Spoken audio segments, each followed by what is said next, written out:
next is the completion to George Romero's original zombie film trilogy, Day of the Dead, where once again a group of secluded survivors are pitted against the decaying masses. This time, a scientific team under the protection of the military are not only trying to find a solution to the current problem of the world being plagued by the living dead, but are also trying to save themselves from the trigger-happy army types who are all of the can't wait to see how painfully you die variety. Set in a military compound with the zombie forces massing beyond the security fence, the surviving soldiers and scientists clash over what to do next. Eventually, minds, limbs and intestines are lost as humanity turns in on itself.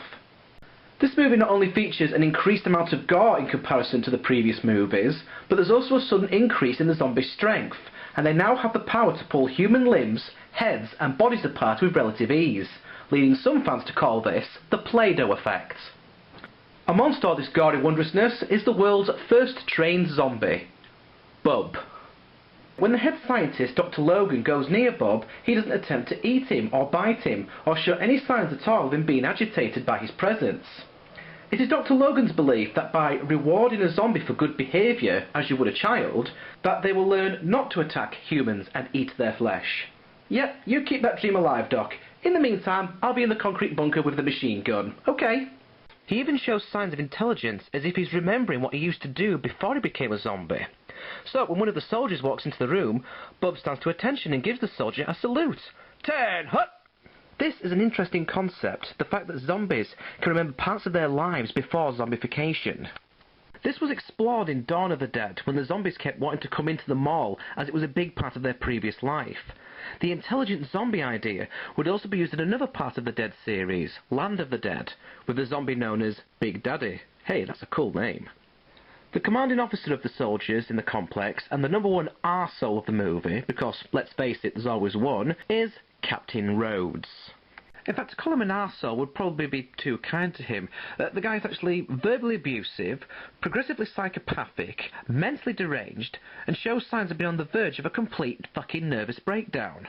Rhodes refuses to return the salute to Bub the zombie. In fact, he thinks that everything that the Doctor is doing is a complete waste of time and resources. He's so easy to hate, and that's why you know he's going to get his just desserts before the end of the movie. As the arguments and the tension continue, the zombies start to find a way into the complex, and there's no other way out. As all hell starts breaking loose, Dr. Logan is brutally murdered. Not by the zombies, but by Captain Rhodes. When Bub comes across the dead body of the Doctor, he becomes very upset and angry. The Doctor was like Bub's only friend. The fact that he probably would have been killed and eaten by the other zombies anyway doesn't enter his mind. He just picks up a gun and goes off to hunt down his best friend's killer. You go, Bub. Bub tracks down Rhodes and starts shooting him as he chases him down the corridor. Eventually, Bub traps Rhodes and shoots him directly in the chest. Fucking hell. If he's that good of a shot when he's undead, imagine how good a soldier he was in real life. But that's not it for Rhodes, as a huge group of zombies descend on him and literally rip him apart. That's the Play-Doh effect I was talking about earlier. And whilst he remains defiant until the very end as he screams, "Choke on them!" at the zombies who are eating his guts, I don't think Rhodes will be receiving the Purple Heart anytime soon. In fact, I think the zombies just took his real heart, along with the rest of his other tasty inner organs. Yummy. Incredibly gory and one of the most memorable zombie death scenes ever. Bub gives Rhodes a farewell salute, and it's the last we see of him as he wanders off. Meanwhile, the rest of the survivors manage to escape in a helicopter. So, kind of like the end of Dawn of the Dead, really. There was a remake of this film a couple of years ago, starring Mina Sawari, and it was successful in every respect, apart from the fact that it was shite. Woo! And we'll be showing that next year. No! Day of the Dead was always going to have some big stuff to fall after the groundbreaking Night of the Living Dead and Dawn of the Dead. And although it runs like a bad soap opera for the first hour or so, this does feature some finest work by latex legend Tom Savini, making this not only a worthy chapter in this classic series, but also by far the darkest and the most glorious. Next up is Norwegian Nazi zombie flick Dead Snow. I just wanted to read a few reviews of the film, and one of them is Evil Dead Snow, very clever.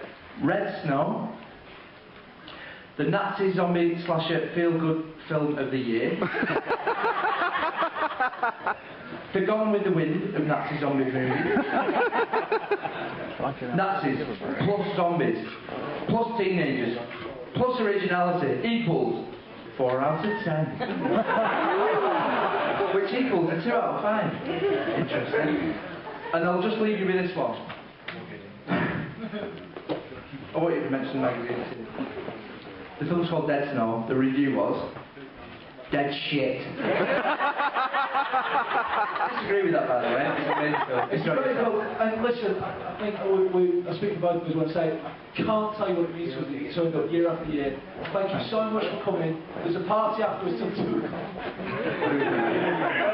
I'm going to start it now to make sure everything's alright. Hope to see the film afterwards. If not, next year. Thank you so much. Lots of love. Thank you, thank you, thank you. A handful of Norwegian medical students head to the fjords for a randy, boozy good weekend away from civilization. They're miles away from their cars and the phones don't work out here, which becomes the setup for an army of pissed off, unfrozen Nazi zombies to show up and kill them all.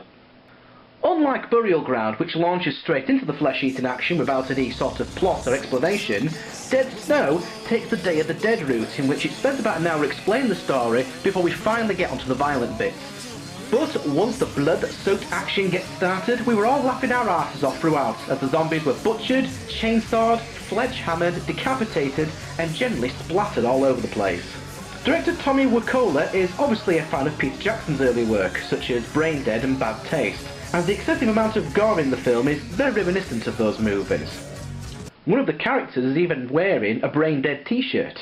Like Burial Ground, the victims in this movie are a bunch of completely useless twats, even though they are supposed to be medical students. Now, whilst stupid victims are usually expected in a horror movie, these guys appear to be barely functional.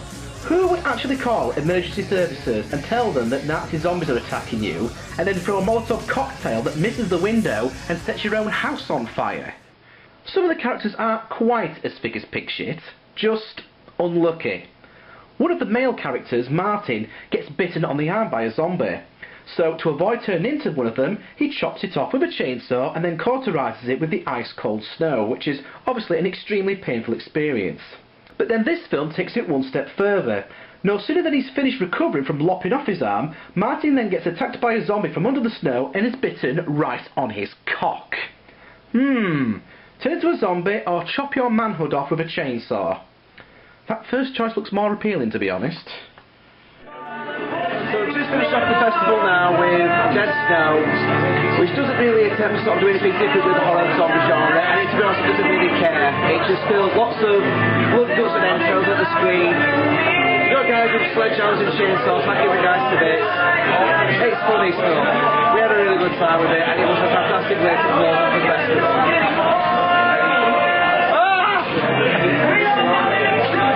What's been everyone's favourite film? You're a fan now, Sarah. What's been everyone's favourite film? I'm a Shaun of the Dead. Yeah. I'd say probably Burial Ground. I'm going to say Burial Ground as well for the wrong reasons. That film can't go stay with me now until... Yeah. Just... Oh, that's just a bit fucking, isn't it? This is the Big Daddy D from the 3rd Leeds Zombie Film Festival signing off. So we're going to be giving this 4 thumbs up.